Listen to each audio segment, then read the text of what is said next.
Sexo e Destino. 12º livro da coleção A Vida no Mundo Espiritual.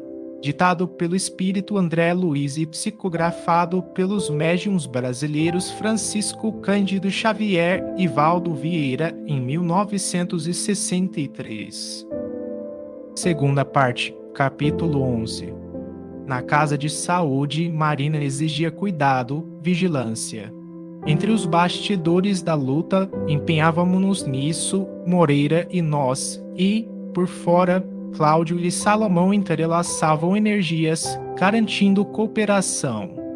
O apoio espiritual, conjugado à medicina, funcionava com segurança. Mesmo assim, complicavam-se os problemas em derredor. Nemésio e Márcia, após 5 semanas no clima da serra, retornaram ao Rio, algo modificados pela aventura. Ela interessada em ligação definitiva, ele hesitante. Instado a patrocinar o desquite, recuara, de pronto. Tinha medo. Não receava, porém, as gralhas do mundo social. Temia a si próprio. Aquele mês de folga, nos braços da mulher que não esperava, insuflara-lhe inquietação. Não que Márcia perdesse para ele os encantos com que o seduzira. Assustava-se consigo mesmo, junto dela. Nas excursões, chamava-a Marina. Acordava alta noite, supondo-se com a jovem que aceitara por noiva, sonhava reencontrá-la, qual se estivessem os dois na meninice e, sonâmbulo, costumava formular confissões de amor, como nos tempos em que Beatriz se derreava no leito. Por várias vezes, fomos arrancá-lo dessas crises, movimentando recursos magnéticos, anotando-lhe as sensações de alívio, ao verificar que Márcia, experiente e maternal, sabia tolerá-lo, compreendê-lo. A esposa de Cláudio, a seu turno, não obstante se propusesse cativá-lo, reconhecia o obstáculo. Percebia claramente que Nemésio trazia a menina fixada à lembrança. O negociante amava-lhe a filha, pertencia-lhe pela alma, embora não lhe recusasse apreço e ternura. De começo, quis estrelar. Em seguida, calculou, como de hábito, e concluiu que não se achava pessoalmente num caso de amor, e sim numa transação, cujas vantagens não se dispunha a perder. No fundo, pouco lhe importava que ele adorasse a moça.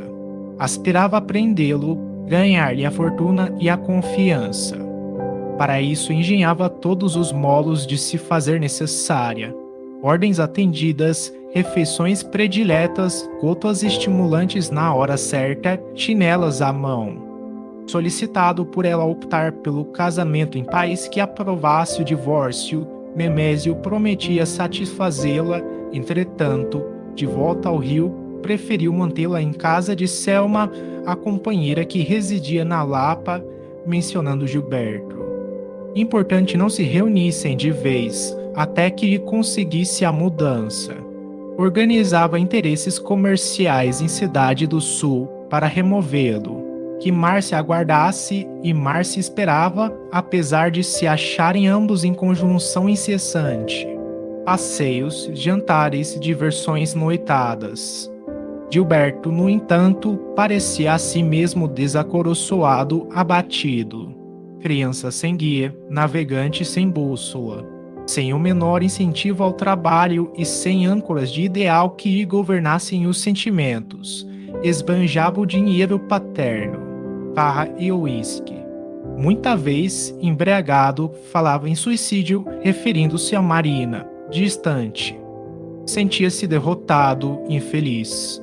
Aqui e ali, ouvia apontamentos desairosos em torno do pai e de Dona Márcia através de amigos, mas trazia ainda uns restos de nobreza para rechaçar aquilo que considerava invencionice e maledicência. Sabia o genitor descansando e não ignorava que Dona Márcia demandara igualmente o repouso. E, para defendê-los, esbravejava frenético, quase sempre bêbado e atuado por alcoólatras desencarnados, que manobravam facilmente como se maneja uma taça. Todavia, no centro das derrocadas, o espírito Félix reconstruía. Após 2 meses de tratamento, Marina regressou ao Flamengo, resguardada pelo carinho paterno. Em horas breves, inteirou-se quanto à nova situação. Perdera a assistência maternal e não desconhecia os empeços com que devia contar a fim de reerguer-se na profissão. Informara-se, por intermédio de enfermos recuperados, que se tornava habitualmente muito difícil a obtenção de emprego para egressos de hospício. A princípio, alimentava complexos, sofria. Contudo, encontrara um pai cuja grandeza de coração até ali ignorara e uma fé que lhe reabilitava a esperança. Cláudio cercou-a de meiguice e bondade. Repletava-se o apartamento de mimos e flores, e os textos espíritas, lidos por vezes com lágrimas, infundiam a consoladora certeza nas verdades e nas promessas do Cristo que passara a aceitar por mestre da alma. Acolheu a amizade de Salomão, qual se lhe fosse filha, e inscreveu-se entre aqueles que constituíam agora para Cláudio a família espiritual. Interessou-se por singelo serviço beneficente, mantido em favor de pequeninos desamparados, junto de senhoras consagradas ao socorro de irmãs infelizes. E quando o genitor convidou-a para que se afeiçoassem ao culto semanal do Evangelho no lar, recolheu, entusiasmada, a sugestão, rogando a Nogueira instalassem Dona Justa, viúva e sozinha, em definitivo, junto deles em casa. A antiga servidora, contente, foi guindada à condição de governanta com a segurança de parenta feliz. A vivenda ressumava tranquilidade. Não obstante, Moreira e nós outros prosseguíamos atentos na defensiva.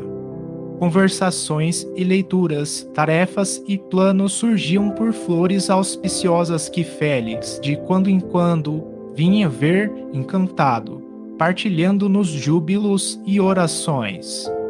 Em torno de Nemésio e de Dona Márcia, o silêncio. Pai e filha empenhavam-se no propósito de olvidá-los, mas Gilberto.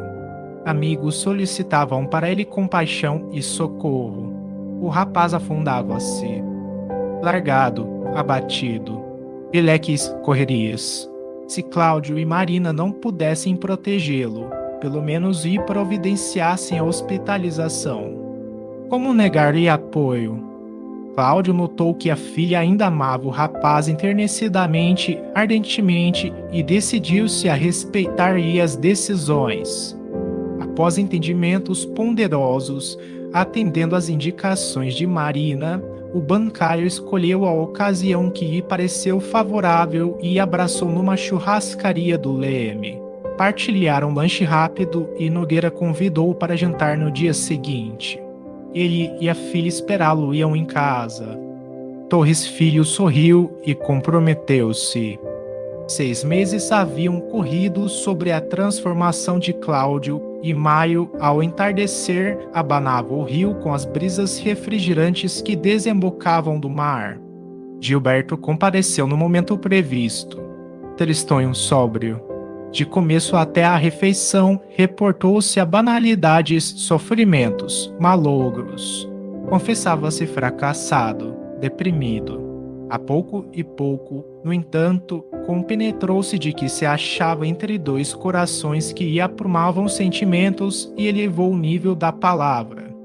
O anfitrião interferia na conversa com a prudência de um pai e a moça exprimia-se com segurança, entremostrando nos olhos o amor e a esperança inextintos. O visitante experimentava-se reconfortado. Conjeturava-se mergulhado num banho de forças balsâmicas. Imaginava-se de retorno ao lar antigo, refletia na mãezinha que a morte arrebatara e chorou. Chefe da família, comovido quanto Moreira e nós, diante daquela explosão de lágrimas, acariciou-lhe a cabeça e perguntou por que lhes abandonara a amizade. Gilberto desabafou, noticiando que o genitor o chamara a contas. denunciara Marina por jovem desencaminhada. Asseverara-lhe que ele próprio, Nemésio, lhe desfrutara o carinho, descrevera intimidades, inteirava de que a escolhida se desmoralizara, que não servia para casar e ameaçara-o, constrangendo-o, por fim, a alegar que desistia de futura ligação com ela por sabê-la doente. Afastara-se por semelhantes razões, embora continuasse amando a moça, com quem, aliás, não tinha intenção de se reconciliar, levando em conta as acusações havidas. Marina, acabrunhada, não confirmou, nem se defendeu. Restringiu-se a chorar discretamente enquanto Cláudio se esforçava por harmonizar os dois corações desavindos. Moreira, que assumira apaixonadamente a defesa da menina, perdeu a calma. Retomou a insolência de que desertara e clamou para mim, em voz alta, que, apesar de possuir 6 meses de evangelho, sentia muita dificuldade para não reunir a turma dos companheiros de outro tempo a fim de punir o velho Dom Juan com o rigor de Meirinho implacável. Apreensivo, roguei a ele se calasse por amor ao bem que nos propunhamos realizar. Moreira assustou-se ao me ouvir a recomendação incisiva. Expliquei que, nas imediações, irmãos infelizes teriam ouvido a intenção que ele formulara e quantos simpatizassem com a ideia, com toda a certeza, demandariam a residência dos Torres, sondando brechas. Valei-me do ensejo para transmitir-lhe avisos que me foram extremamente úteis, nas minhas primeiras experiências de homem desencarnado em processo reeducativo. Disse-lhe que aprendera de vários benfeitores que o mal não merece qualquer consideração além daquela que se reporte à corrigenda. Entretanto, se ainda não conseguimos impedir o acesso ao coração, na forma de sentimento, é forçoso não se pense nele. Contudo, se não contamos com recursos para arredá-lo imediatamente da cabeça, é imperioso evitá-lo na palavra, a fim de que a ideia infeliz, já articulada, não se faça agente vivo de destruição, agindo por nossa conta independentemente de nós. Salientei que o ambiente ali jazia limpo de influências indesejáveis. No entanto, ele, Moreira, falara abertamente e companheiros não distantes, interessados em nosso regresso à crueldade mental, teriam assinalado a sugestão. Gilberto despedira-se. Moreira, nos apuros do aprendiz que reconhece a prova errada, perguntava o que fazer, mas não tive dúvida. Esclarecemos que habitávamos agora o plano espiritual, onde pensamento e verbo adquirem muito mais força de expressão e de ação que no plano físico, e que não nos restava outra alternativa senão seguir ao lado de Torres Filho, de maneira a observar até que ponto se alargara o perigo, a fim de remediá-lo. O amigo, inquieto, pela primeira vez, depois de muito tempo, deixou o lar dos Nogueiras e acompanhou-me. Ambos nós, de carro, faceando com o jovem, absorto. O rapaz entrou em casa, lembrando Marina modificada. Aqueles cabelos penteados com singeleza, o rosto tratado sem excessos, os modos e as frases sensatas, e Cláudio a informar, sem queixa, que Dona Márcia, ultimamente, andava sempre fora para descanso, o clima doméstico destilando tranquilidade. Tudo aquilo era para ele coisa nova, sensação nova. Sentia-se perturbado e experimentava remorsos pela franqueza de que se utilizara sem saber se fora ciumento ou descortês. Instintivamente, tomou a direção do quarto que a jovem ocupara e onde a vira, desfalecente. Queria recordar-se, refletir. Seríamos-lo obedecendo às disposições do tapete macio, entretanto, ao rodar, de leve a maçaneta, como quem não pretendia apartar-se do sonho, viu, assombrado, através da porta entreaberta, que o genitor e Dona Márcia se beijavam e, em torno deles, sobressaía para nossa visão espiritual a chusma dos amigos conturbados, para cujos serviços Moreira apelara inconscientemente. Aqueles vampirizadores, registrando a indireta, mostravam-se em atividade, metamorfoseando os simples impulsos de afeto do parotonício em voluptuoso arrebatamento. Nemésio, de costas, foi visto sem ver qual ocorrera com ele próprio, Gilberto, meses antes, e, como acontecera a Marina, Dona Márcia, situada de frente, observou-lhe a chegada e o espanto que lhe terrificara a fisionomia. O rapaz afastou-se na ponta dos pés, mordido de angústia. A dúvida esmagava-o. O ídolo paternal ruíra de chofre. Teria realmente o pai razões verdadeiras para separá-lo da jovem que ainda amava? De nosso lado, porém, fazia-se indispensável a colaboração em favor de Moreira arrependido. O amigo avançara para a quadrilha que o complicava, supondo aprazê-lo, oscilando entre a revolta e a paciência. Interferi, rogando serenidade. Acatássemos Nemésio e a companheira, não tínhamos o direito de escarnecê-los e escarmentá-los. O bando retirou-se e Moreira transferiu atenções para a Dona Márcia, que, suficientemente ladina para criar problemas, não desmaiou a afeição da filha. Raciocinando friamente, desligou-se de Torres Paz sem alarde e afagou-lhe a testa, afirmando que viera da Lapa unicamente para vê-lo, porquanto se afligira ao notá-lo indisposto na véspera. Não pretendia lesar-lhe a saúde.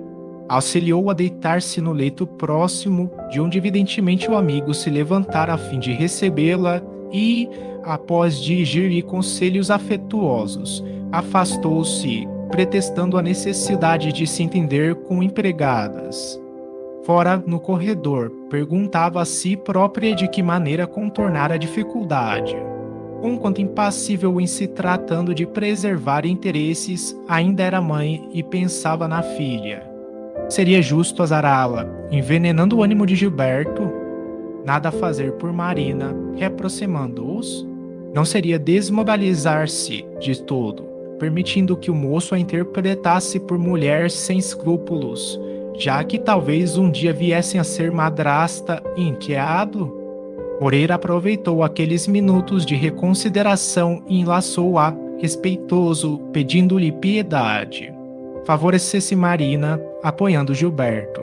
Buscasse o rapaz, enquanto usufruía a oportunidade, conversasse com ele, apaziguasse os jovens. Enternecido, aproximei-me também dela e supliquei a intercessão. Ela podia ajudar. Não tencionava reconciliar-se com Cláudio, queria efetivamente o desquite, porque não praticaram um ato de justiça e caridade para com a filha doente, encaminhando aquele menino entregue à decadência moral ao matrimônio digno. Recolhera Marina nos braços de mãe, dera-lhe as cantigas do berço, orientara-lhe a infância, preparara-lhe o sentimento para a felicidade. Como largá-la, assim, no momento em que o destino lhe facultava todos os recursos para estender-lhe as mãos? A esposa de Cláudio, ao impacto dos argumentos que assimilava em forma de reflexões, rememorou o passado e chorou. Naquele instante, o sentimento pulsava-lhe puro, como na noite em que a víramos, tomada de indignação e de dor, ao defender marido em casa de Crescina. Entre a consciência e o coração, não havia lugar para o cálculo astucioso. Não titubeou.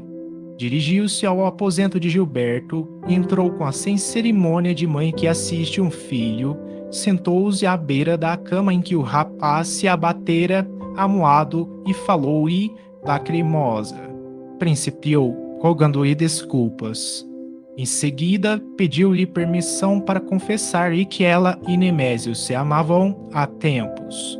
E, num rasgo de generosidade que a elevava, mentiu pela felicidade da filha. Comunicou-lhe que, desde muito, se desligara de Cláudio, cuja presença infelizmente não mais tolerava, e declarou que, antes do falecimento de Dona Beatriz, se tornara íntima de Nemésio, com quem se encontrava a miúde em lances clandestinos. Acentuou com inflexão estudada para impressionar o interlocutor, que rara, lamentavelmente, ao consentir que a jovem se tornasse enfermeira da senhora Torres, porquanto, desde aí, possuía razões para supor que o velho lhe cobiçava a filha, reconhecendo o interessado nela e enciumara-se. Venerava, porém, a grandeza espiritual de Dona Beatriz, a quem estimava de longe e tivera forças para aguardar-lhe a morte antes de assumir qualquer atitude. Desfeito o impedimento, resolvera abandonar a casa, em definitivo, a ponto de não se incomodar com a menina doente e acompanhar Nemésio a Petrópolis, onde se demoraram juntos em deleitoso refúgio. E continuou justificando. Agora que ele a surpreendera nos braços paternos, que lhe perdoasse como um filho, cujo apreço se esmeraria em conservar, não retornaria ao Flamengo, desquitar-se-ia de Cláudio de qualquer modo e, de qualquer modo, partilharia o destino de Nemésio enquanto Nemésio o permitisse. Mesmo assim, era mãe e rogava-lhe por Marina, se a amasse, que não lhe desse indiferença ou desprezo no momento como aquele em que se refazia de dura perturbação, que a protegesse, fazendo pela menina o que ela, Márcia, não mais conseguiria. A senhora Nogueira finalizara sinceramente comovida e vimos sensibilizados os prodígios da compreensão e da bondade num coração juvenil. Olhos chamejantes de júbilo, o rapaz ergueu-se e ajoelhou-se diante daquela mulher que lhe sossegava o espírito com a versão caridosa de que necessitava para reconstituir o caminho. Em lágrimas de alegria, osculou-lhe as mãos e agradeceu-lhe em palavras quentes de carinho filial. Entendia, sim, comentou, que o pai, não obstante bondoso, teria obedecido às sugestões de despeito a fim de apartá-lo da escolhida. Procuraria Marina, prometia olvidar o passado, de modo a não ferir a dignidade maternal com que ela, Dona Márcia, lhe patenteara a nobreza de sentimentos, torturada a qual se achava entre a paixão de companheira e o devotamento de mãe. Informou que, na tarde daquele dia, estivera com Marina. Notara aí a sinceridade e a tristeza. Fora rude com ela, espezinhara-lhe o coração, mas voaria naquela mesma hora para o Flamengo e fariam as pazes. Quanto ao futuro, não tinha motivos para incompatibilizar-se com Cláudio, entretanto, já que o desquite se fazia iminente, envidaria todos os esforços para que o genitor e Dona Márcia se consorciassem num país onde o divórcio merecesse aprovação legal. Da entrevista ao telefone e do telefone a novo encontro com Marina foi para Gilberto questão de minutos. Perante os jovens reunidos, Nogueira elevou-se, regozijando-se em preces de reconhecimento. Moreira e eu expedimos informações para o irmão Félix, que veio na noite do dia seguinte compartilhar-nos as orações de alegria. Depois de abraçar Cláudio e os dois namorados que demandavam Copacabana à busca do convívio de Salomão, o benfeitor rumou para Lapa em nossa companhia. Márcia, recostada num divã, fumava cismando, na expectativa da chegada de Nemésio para jantarem na Cinelândia com um filme subsequente, mas Félix, magnânimo como sempre, acercou-se dela, ignorando as baforadas, e beijou-lhe a fronte, mostrando lágrimas. Não dispunhamos de estatura espiritual para auscultar-lhe os pensamentos sublimes. Observamos apenas que ele a contemplou enlevado, como quem lhe agradecia a inesperada abnegação, e murmurou ao despedir-se: "Louvado seja Deus!" Do dia imediato em diante, azedou-se o intercâmbio entre pai e filho.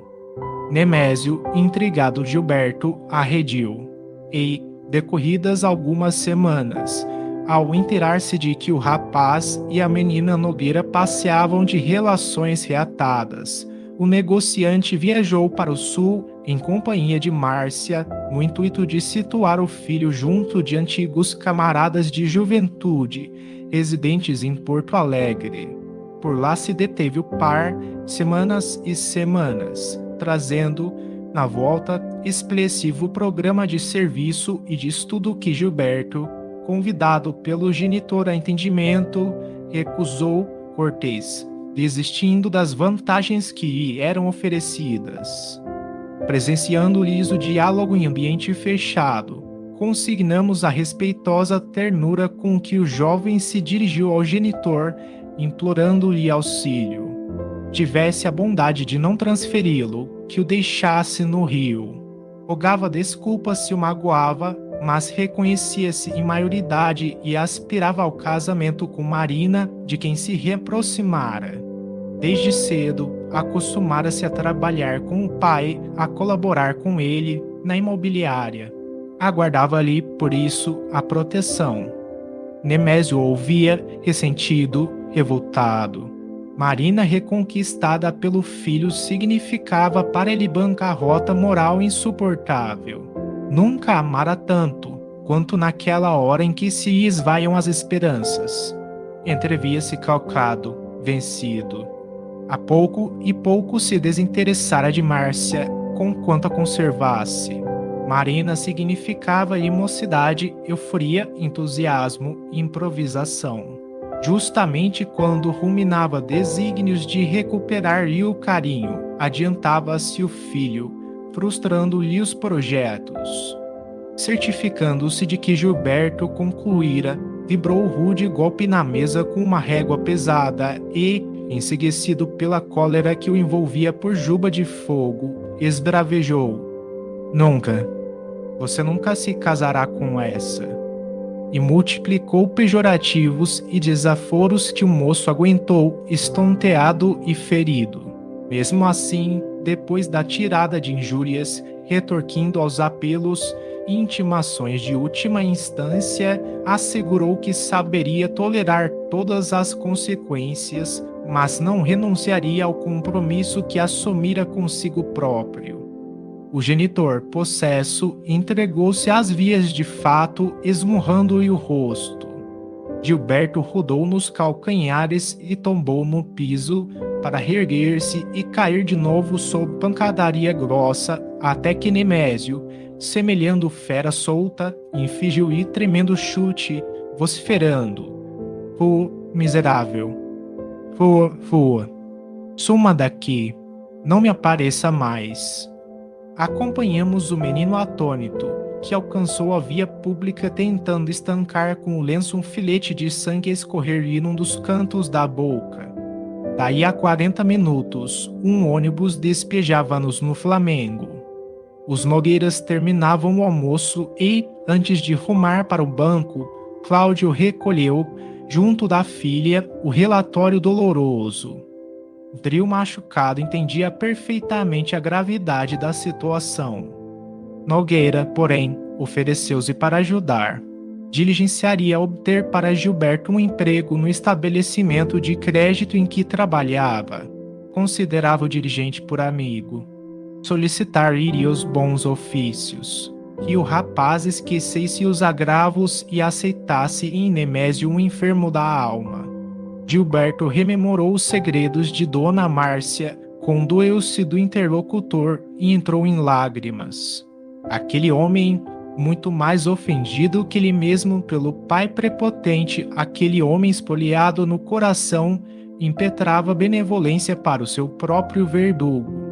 Marina, que sazonar o entendimento da vida, exortava também a concórdia e ao ouvido. E tanto se adestrava em renovação que, após o curativo nos lábios de Gilberto, sugeriu ao pai fosse o rapaz conduzido sem delonga ao gerente. Não se devia perder a oportunidade, nada de lamentar sobre o inevitável. ensaiou apontamentos de bom humor, emprestou comicidade ao drama que lhes cabia viver, endereçando o pensamento ao futuro, inventou notas alegres para a dificuldade, qual se dependurasse guirlandas numa sala encrespada de espinhos, conseguindo que Torres Filho, chorando e rindo, trincasse alguns pastéis antes de sair. O diretor de Nogueira acolheu o candidato com simpatia, no entanto, não relacionava meios para colocá-lo em regime de urgência. Aguardasse um mês. Não se admitiam aspirantes ao serviço sem provas de habilitação previamente ordenadas, mas prometia entender-se com os chefes. Acreditava na possibilidade de aproveitar o concurso em caráter de interinidade. Gilberto agradeceu. A sócio como protetor, referiu-se com humildade ao problema de moradia. Afinal, sabia-se expulso de casa a pontapés. Cláudio tranquilizou-o. Certo, não calhava, por enquanto, a presença dele no lar do Flamengo, embora julgasse a medida irrepreensível. Competia-lhes, porém, imunizar Nemésio contra qualquer novo ataque de fúria. Conhecia a pensão de estudantes corretos e pediu-lhe para que não lhe recusasse as garantias. Entre moços respeitáveis, esperaria a convocação. Depois, resgataria os pequenos débitos que viesse a contrair. Que não se vexasse.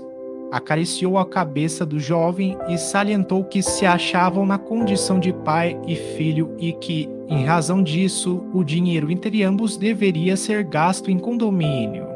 O rapaz, não obstante constrangido, aqueceu. Daí a algumas horas, ciente de que o genitor se ocupava em serviço, contratou o caminhão e colheu da residência os pertences que julgou indispensáveis, sossegando a dedicada governante com a informação de que se ausentava para trabalhar, durante algum tempo, com o pai de Marina, a fim de tentar a sorte. O comunicado surtiu efeitos imediatos. Dispensando a possível assistência ao ânimo inquieto de Nogueira, vimos, no dia seguinte, quando Nemésio entrou no banco às 2 da tarde a esbaforir-se. Enraivado, no centro de vasto grupo de espíritos galhofeiros, solicitou a presença de Nogueira em recinto particular. Um funcionário acenou para o companheiro e Cláudio veio, mas, pressentindo que seria intimado a rigoroso testemunho de tolerância, preferiu atender no vestíbulo, rente ao público. O visitante começou dizendo que exigia contas do filho, acentuando que não me permitiria influenciá-lo. Cláudio mobilizou todas as reservas de humildade e rogou licença para informar que o moço tão somente o tratava por amigo, sem, no entanto, abdicar do livre-arbítrio, que não se via autorizado a responder por ele, que... O genro de Neves, todavia, interceptou-lhe a palavra e rugiu. Cale-se, besta. João ninguém. Paspalhão. Tome lá seu espírita de metigela. O punho do negociante batia no rosto de Cláudio, arremessando-lhe pescoções violentos, enquanto a vítima procurava defender-se debalde, escondendo a cabeça entre as mãos. A agressão fora rápida. Antes que os circunstantes se refizessem do choque, o bancário jazia no pavimento e somente a cooperação de intercessores anônimos impediu que o esmurrador aselvajado lhe pisasse o corpo em decúbito. Contido à força, berrava insultos, assessorado por espíritos infelizes. O injuriado ergueu-se disposto a revidar. Irado, contundido. Referviam-lhe no peito as dores acumuladas. Tomaria desforra. O comerciante audacioso conheceria o desagravo. Massacrá-lo-ia naquele mesmo instante como se achata um verme. Um átimo, contudo, ao levantar a destra para medir punhos com o adversário, sentiu o reflexo de Marita. Aquela mão pequena e fria que se elevara da morte a fim de abençoá-lo, estava na dele. A menina atropelada surgia-lhe na memória, como a perguntar-lhe pelos votos de melhoria. Prometera renovar-se, ser outro homem. Impossível quebrar o compromisso. Recordou a padecente, o corpo recoberto de escaras dolorosas. Não tinha sido ele o culpado. Não fora divina a providência suficientemente compassiva, deixando que a falta de que se acusava passasse despercebida à frente dos homens. Não recebera, acaso, o perdão da filha que amava? Que diria ela do além, se também não perdoasse ao carrasco que lhe seduzira a primogênita e furtara a mulher? Abraçara princípios que lhe preceituavam clareza de raciocínio, a fim de que aprendesse a conjugar bondade e discernimento, justiça e caridade. Cabia-lhe ver nos inimigos gratuitos, enfermos exigindo socorro e benevolência. De que modo condenar alguém naquilo em que se inculpava? Não trazia, porventura, o espírito endividado, em meio de falhas e tentações? Afrouxou-se o braço antes reteso e, escutando os sarcasmos de Nemésio que se retirava, truculento, constrangido por pessoas que clamavam em alta voz pela intervenção da rádio patrulha, o marido de Dona Márcia, encostado à parede, sob os olhares de simpatia de todo o auditório, não se acanhava de libertar o pranto amargo e espesso a pingar-lhe do queixo escanhoado. O gerente assomou a cena quando o autor das bofetadas ganhava o meio-fio e indagou pela causa do tumulto. Um funcionário emocionado apontou para o colega ofendido, falou no espancamento e aduziu. De certo, não reagiu porque ele hoje é religioso, é espírita. O chefe comoveu-se. Desejando desfazer o clima geral de indignação, inquiriu à porta. Quem é esse brutamontes de jaula? Velhinha que esperava atendimento, de caderneta à mão, informou. Conheço. É Nemésio Torres, proprietário de lotes e mais lotes. Tubarão, comentou o recém-chegado com inflexão de menosprezo, onde pensa que estamos. E relanceando o olhar pelos clientes embasbacados, protestou. Gente, nós estamos no Rio. No Rio. Como é que você solta um criminoso desses? Um caso assim é polícia, corda, cavalaria, cadeia. Exarrou, porém, com Cláudio imóvel e, recompondo-se, abraçou para acabar conduzindo-o à saleta distante. Aí, ouviu do subordinado a história da filha e do rapaz que lhe fora apresentado na véspera. Entre revoltado e condurido, autorizou o ingresso do moço no serviço, acrescentando que lhe faria os possíveis vencimentos até que lhe vissem a situação devidamente legalizada. Na reta final para o casamento, Gilberto conseguiu empregar-se estimado de todos. Nemésio, contudo, acabrunhado e desgostoso, convidou Márcia para uma excursão de 6 meses em países da Europa. Atravessariam Portugal e Espanha, França e Itália, com alguma demora na Suíça. Declarava-se infelicitado pelo destino, desde a morte de Beatriz. Capora, malgrado, anelava mudança, refazimento. A senhora Nogueira, que cortava os telefonemas para a família desde Petrópolis, deu-se pressa em comunicar o acontecimento à filha através de um cartão. Confessava-se esperançosa, encantada.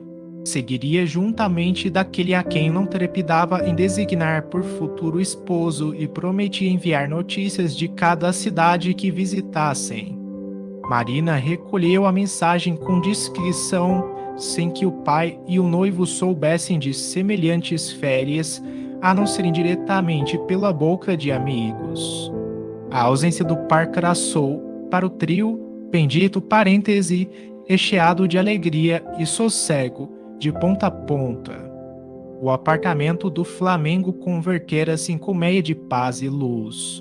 E enquanto Moreira resguardava Marina com fidelidade incondicional, retomei estudos e experiências junto de Félix, embora acompanhando com afetuoso interesse os amigos do Rio a se prepararem contentes para o enlace feliz.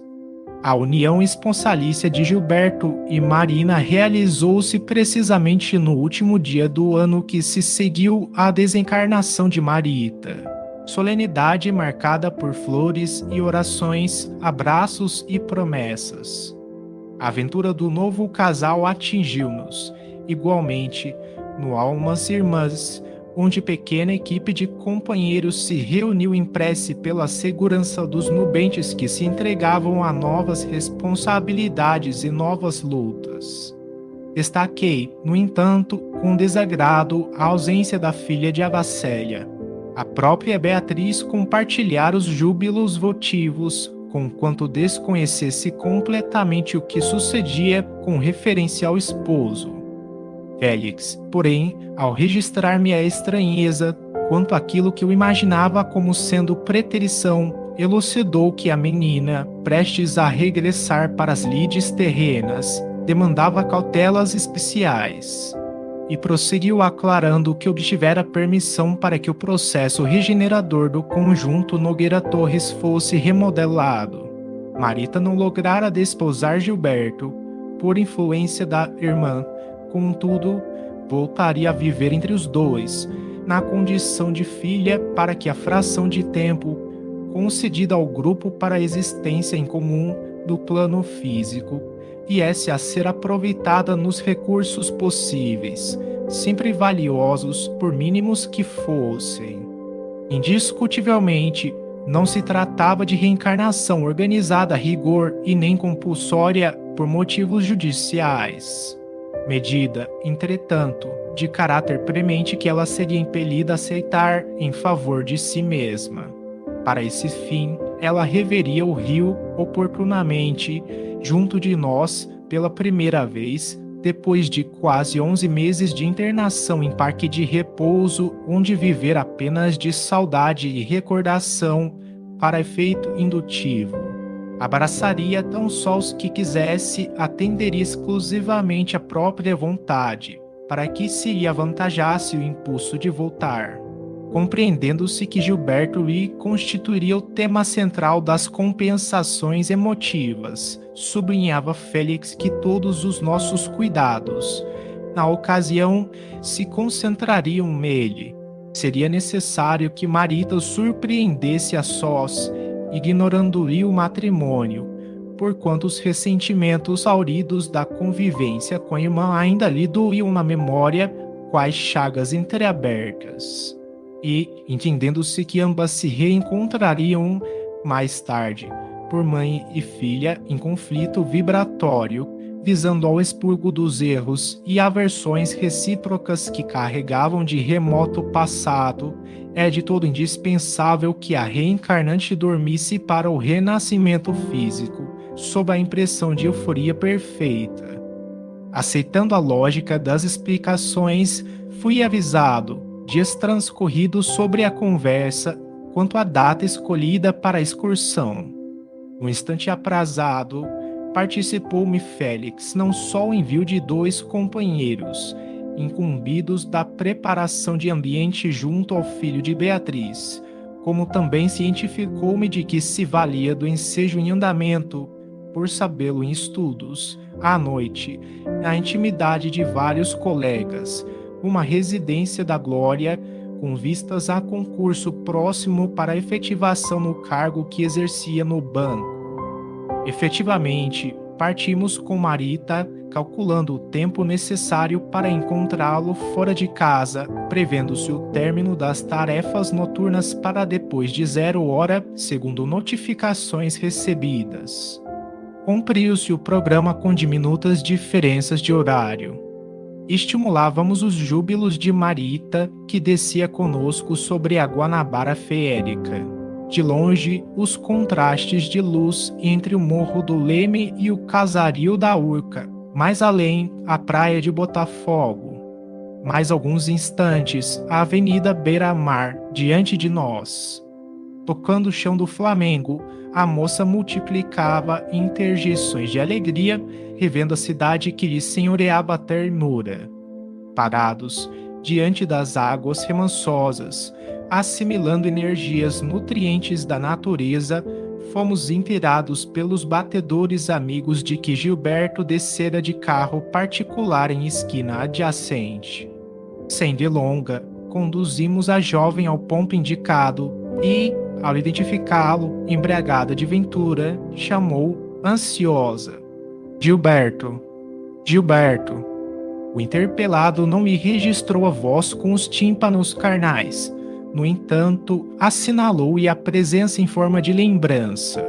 Recordou, de inopino, aquela que ainda supunha como sendo pupila de Cláudio e tomou direção oposta à que seguiria, parando, além, a fim de refletir e contemplar a bala prateada de lua. Sim, ali, naquelas areias, jurara-lhe amor eterno, planear o futuro. Meu Deus! Pensou como a vida mudara. Enlaçado pela jovem desencarnada, desentranhava-lhe a imagem do pensamento, enxugando os olhos. Félix, contudo, apartou-a brandamente e perguntou-lhe o que mais desejava. Viver com ele e para ele. A resposta alcançava-nos como um grito de esperança, rebuçado em soluços. O instrutor, que não aguardava outra coisa, dirigindo-se a ela de modo paternal, ponderou a conveniência de tornarmos ao domicílio. Empenhar-se-ia por assegurar-lhe o regresso. E se acalmasse, retomaria a convivência e a dedicação de Gilberto. Não aconselhava, porém, se dilatasse o arrebatamento, nocivo a ambos, mesmo porque, muito em breve, estariam juntos. A menina obedeceu, mas pousou sobre nós os olhos molhados, indagadores. Percebi no espírito os reflexos de Márcia e Marina. Todavia, afastou-lhes a figura do pensamento e inquiriu se lhe era facultado rever Cláudio, acentuando que o pai lhe fora o derradeiro amigo, nas angústias do adeus. O orientador anuiu contente. Mais 500 metros de espaço e atingimos o apartamento, acolhidos à entrada por Moreira, vígil. O enfermeiro reconheceu Marita sob emoção forte, mas equipçou-se a um aceno de Félix, que desejava poupá-la de vagações. Atormentada, tremente, a moça, assistida por nós, penetrou no aposento paterno e, oh surpresa! Nogueira, em espírito, rente ao corpo que ressonava de manso, como que lhe aguardava a presença, pois estendeu-lhe os braços e gritou, misturando enlevo e regozijo, na exaltação que passou a comandar-lhe todas as forças. Minha filha, minha filha. A jovem rememorou os quadros que imaginara no hospital, o suplício das horas lentas, as preces que amenizavam as amarguras, a invariável devoção daquele pai que se redimira no conceito à custa de sofrimento, e ajoelhou-se diante dele, procurando-lhe o regaço, como quando em criança. Cláudio, perplexo, não nos via, concentrava-se totalmente na visão a exercer sobre ele inigualável fascínio. Afagou com a destra hesitante aqueles cabelos desnastrados que tanta vez alisara na instituição dos acidentados, e relembrou Marita nas atitudes da infância, quando vinha da escola, e indagou: Filha do meu coração, por que choras? A recém-chegada endereçou-lhe um gesto súplice e rogou: Papai, não se aflija. Estou feliz, mas quero Gilberto. Quero voltar para a terra. Quero viver no rio com o Senhor, outra vez. Patenteando o carinho imáculo, Nogueira conservou-a sob as mãos que tremiam de júbilo e, levantando o olhar para o teto, com a ânsia de quem se propunha romper um monte de alvenaria para dirigir-se a Jesus diante do firmamento, clamou em lágrimas: Senhor, esta é a filha querida que me ensinaste a amar com pureza. Ela quer retornar ao mundo, para junto de nós. Mestre, dá-lhe, com a tua infinita bondade, uma nova existência, um corpo novo. Senhor, tu sabes que ela perdeu os sonhos de criança por minha causa. Se é possível, amado Jesus, permite agora que lhe dê minha vida. Senhor, deixa que eu ofereça a filha de minha alma tudo o que eu tenho. Jesus. Félix considerou que a emotividade excessiva poderia abatê-lo e recolheu Marita nos braços, recomendando que me atrasasse, no sentido de auxiliá-lo a reaver o envoltório físico enlanguecido. Retirou-se o instrutor carregando a menina paternalmente, ao passo que Moreira e eu investíamos Cláudio sobre a máquina orgânica em movimento de impulsão. Depois de passe reconfortante, Nogueira acordou em choro convulso, guardando na memória todos os detalhes da ocorrência. Daí a instantes, ouvimos passos na sala. Gilberto entrava, de leve. O sogro intentou aprumar-se e chamá-lo para narrar o acontecido. Entretanto, assimilou-nos a exortação ao silêncio, para colaborar com o futuro. Sim, concordou, qual se estivesse conversando consigo mesmo. A verdade da vida não deve brilhar para a maioria dos homens, senão por intermédio de sonhos vagos, para não confundir-lhes o raciocínio nascituro, assim como o universo de Deus não pode fugir para as criaturas da terra, senão em forma de estrelas, semelhantes a pingos de luz nas trevas, de modo a lhes não arrasar a pequenez. Entretanto, a certeza de que Marita retornaria ao mundo, reencarnada, iluminava-lhe o pensamento e aquecia-lhe o coração.